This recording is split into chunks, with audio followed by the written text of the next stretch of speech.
Thank you very much for inviting me to speak here. I'll talk about two subjects which you might think are not related.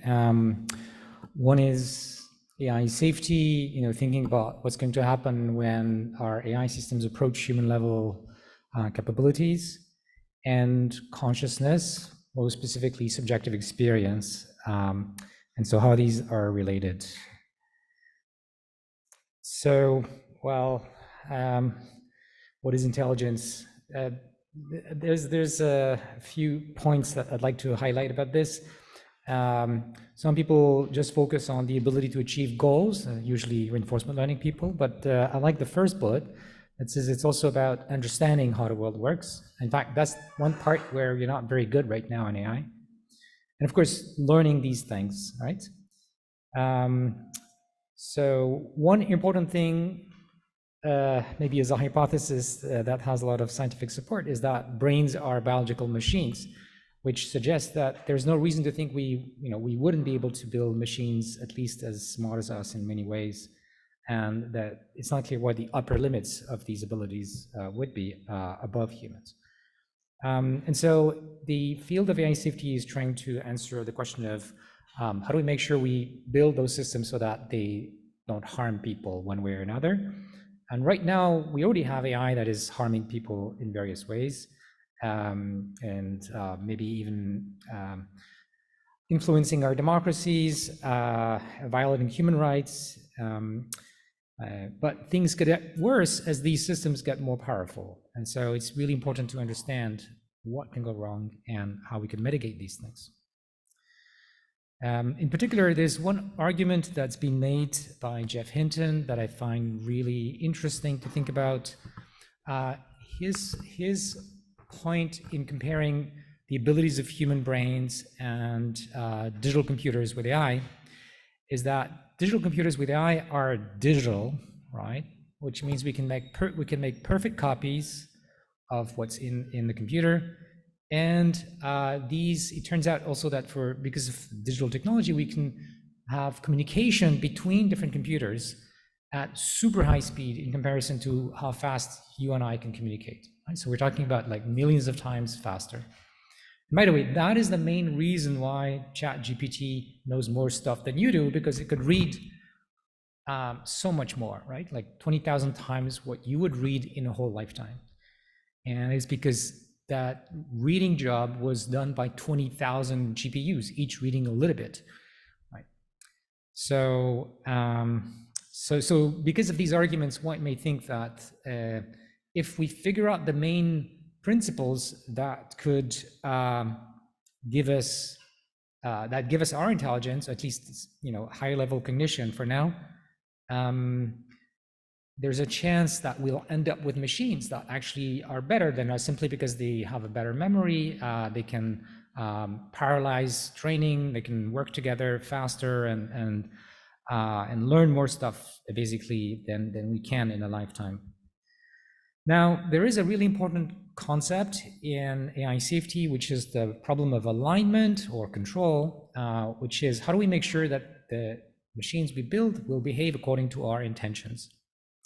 And unfortunately, right now, we don't know how to do that. And in fact, we don't even know if it is possible.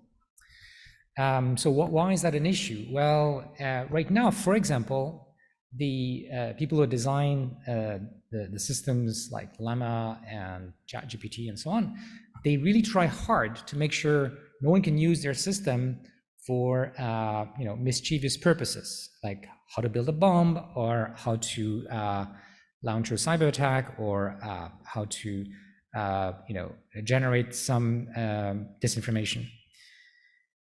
So yeah, I mean, you and I are not perfectly aligned, and there's always a difference between humans, but we have more or less similar levels of intelligence and physical abilities, and we have democracies that make sure that if somebody behaves badly, a bunch of humans can control them.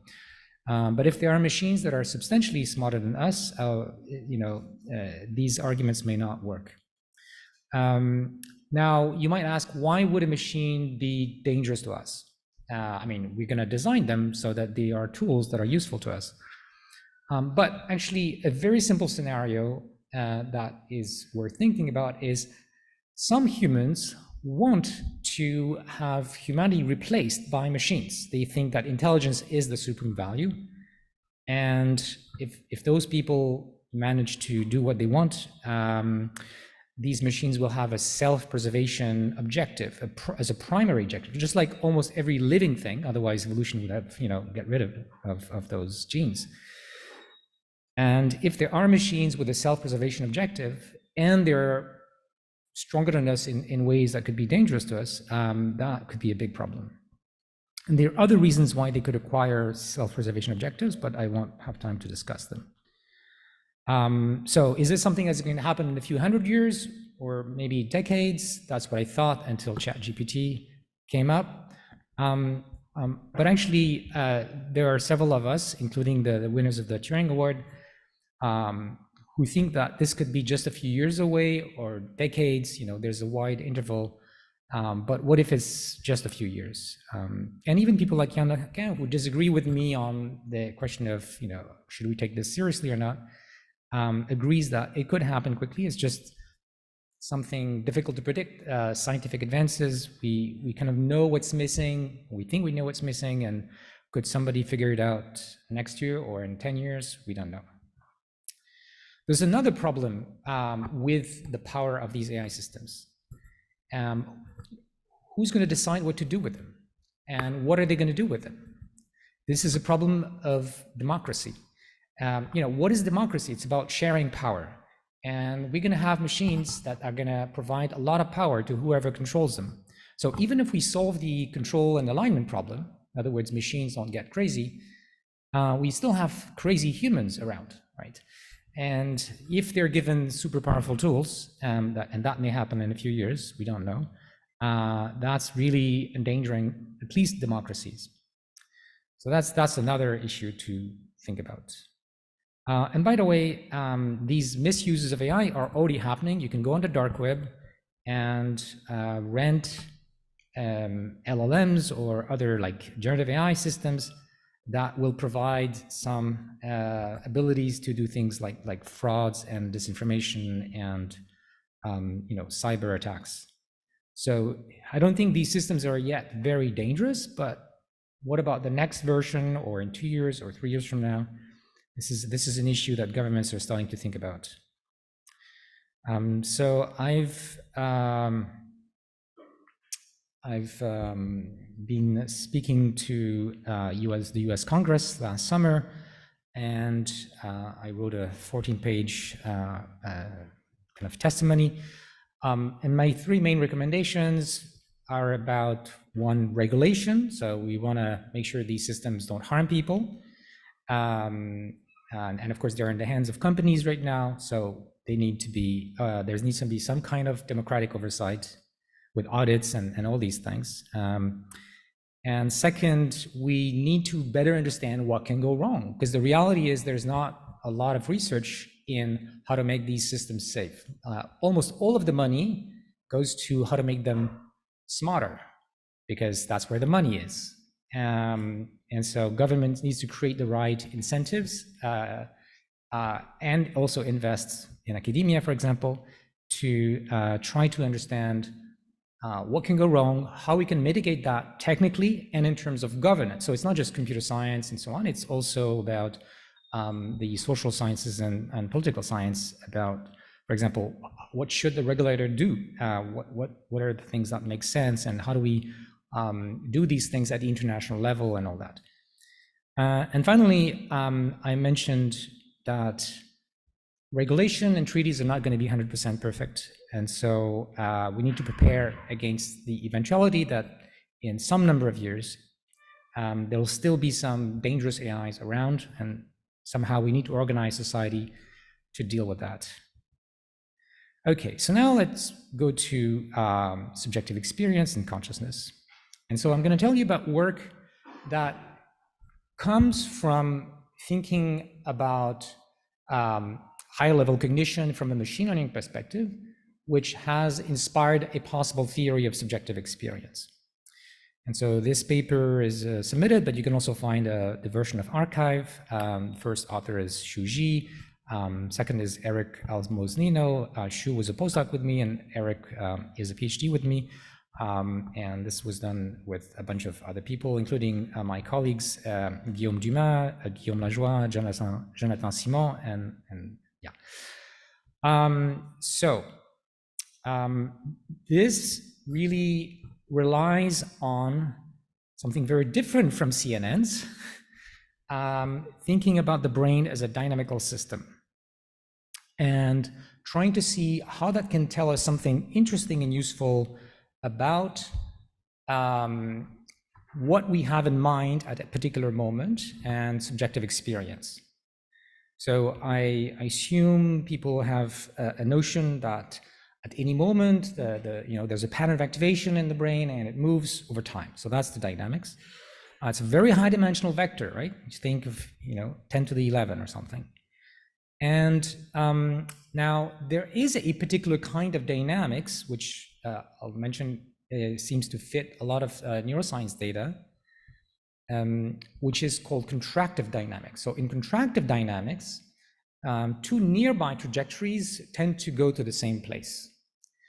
So what does that mean? It means that the dynamical system has attractors. So attractors are region to which trajectories tend to go. You can have multiple attractors. And then for each attractor, which is where the trajectories go, like the 3 points here, you have basins of attraction. So all the starting point which lead into these attractors. And you've got these transient states before you reach the attractor, and you've got a whole trajectory as well. So we're going to think about this. The first and really important thing to realize, and that's for me, that was like a mind opener, is that the set of attractors is necessarily discrete. So discrete means you can enumerate them. Right? So the set of patterns of activities is a continuous set. You have firing rates or something like this. But the set of attractors is discrete, and it partitions the set of brain states. In other words, each brain state is in one or the other attractor. Okay, so these attractors and the basins of attraction around each attractor form a separation of the space of all possible states of the brain into regions, these basins of attraction, and there's a finite number of regions. It could be an exponentially large number of regions. In fact, it is very likely an exponentially large number of regions, but it's still discrete. So one way to think about it is that you've got an underlying substrate, which is like real vectors in very high dimension, but associated with any such vector, there is a high dimensional discrete object, like a sentence. So you have many possible sentences, exponentially many, but they're discrete. You can enumerate them in principle. And it should make you think about some properties of your thoughts, right? Okay. So discrete means symbols. And it's not going to be one symbol, because otherwise we would have a very small number of attractors. It's composition of symbols. So how could you get a composition? I mean, the brain is probably much more complicated than that, but you can imagine you have attractors in some dimensions and attractors in other dimensions, and when you compose them, you got a composition, like composing multiple words to form a sentence. I don't think that's the way it's done in the brain, but okay. And so there's plenty of evidence that at least when you become conscious of something that we can measure, because you can report it, or a monkey can report it,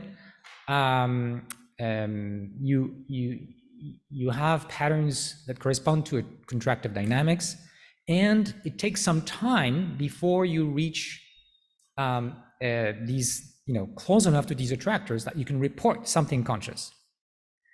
In fact, if these kind of stable state are not sustained for long enough, like 100 milliseconds or something, then you don't report that, that thing which maybe you would have otherwise reported. So let's go back to some properties of subjective experience, which philosophers and neuroscientists have been studying for a while. There are four properties that I think are quite central to subjective experience and that fit well this story I've been telling you about attractors and dynamics. So the experience we have is rich. In fact, it's so rich that we can't describe it in words. That's ineffable. That's the second property. It's rich, it's ineffable, and it's fleeting. It's in the moment. I mean, if you remember something you thought earlier, it's related, but you know that you lost something. In fact, you can. And the other characteristic, so that's fleeting, and the fourth one is it's personal. Like each of us are going to have, of course, a different subjective experience, although that's harder to measure, but people think they're unique. But you would get all of these things if you were learning, based on your experience, this dynamical system that has these attractors. And the reason is simply that although you might report the sequence of symbols corresponding to the attractor towards which you're converging, you're not reporting the actual vector of activity of your whole brain. And that contains many more, in fact, hugely more bits of information than the symbols themselves. So you're missing something. And in fact, you may also not only be missing the like the embedding of the attractor, if you think like word embeddings in neural nets, but you're also missing the trajectory. Is the thing that you're feeling in the moment is actually the whole trajectory. And that's maybe one reason why it could also be something fleeting. If you remember a past mental state, what may be presumably happening is you're returning to the same attractor, but from a different place, like some associative memory.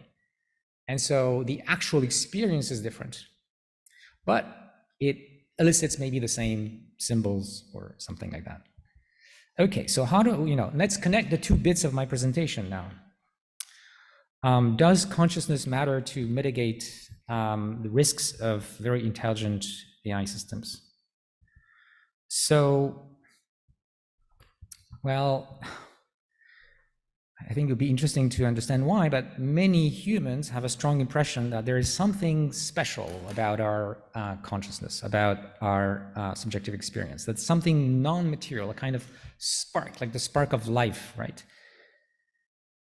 And so even if there's nothing magical about it, we will want to see something magical going on. Even if somebody explains to us how consciousness works, we'll still think that an entity that behaves in ways that we think conscious entities would behave,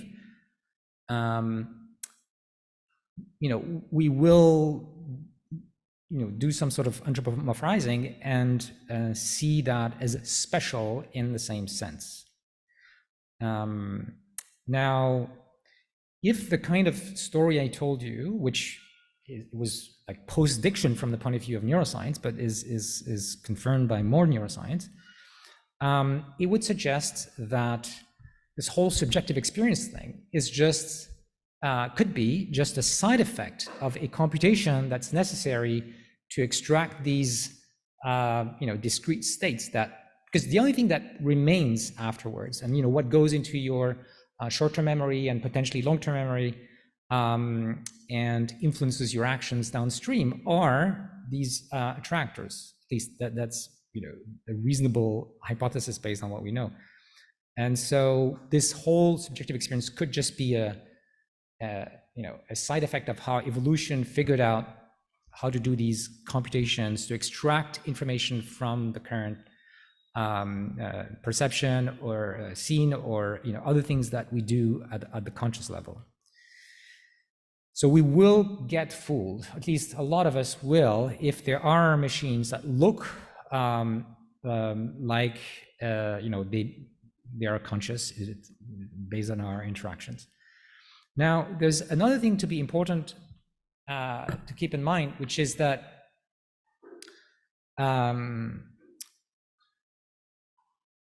one of the properties that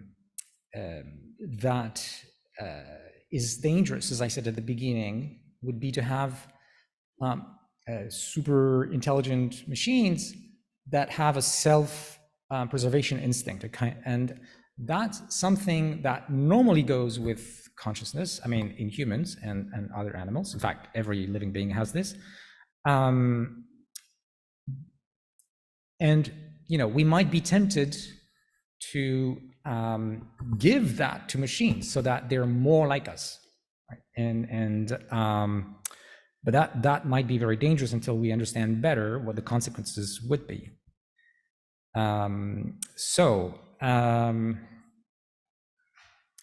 So first of all, it's plausible that we could implement the final result, which is picking those stochastically, I didn't mention that, discrete choices, without going through a dynamical system. And the reason I'm saying this is because in my lab, we've been working on a different kind of neural net, which doesn't use the dynamics, but ends up choosing these stochastic, discrete, sequential, thought-like objects for solving problems in AI.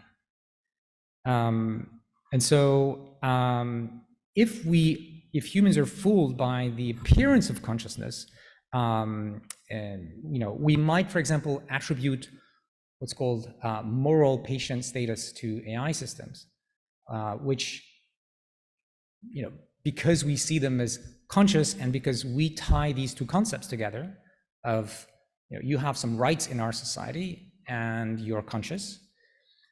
But really, once you understand this theory or another theory, how our subjective experience comes about, right? And there's nothing magical about it. It might be a huge mistake to tie moral patient status with consciousness. At least that's something we should think about before we act. Stop here.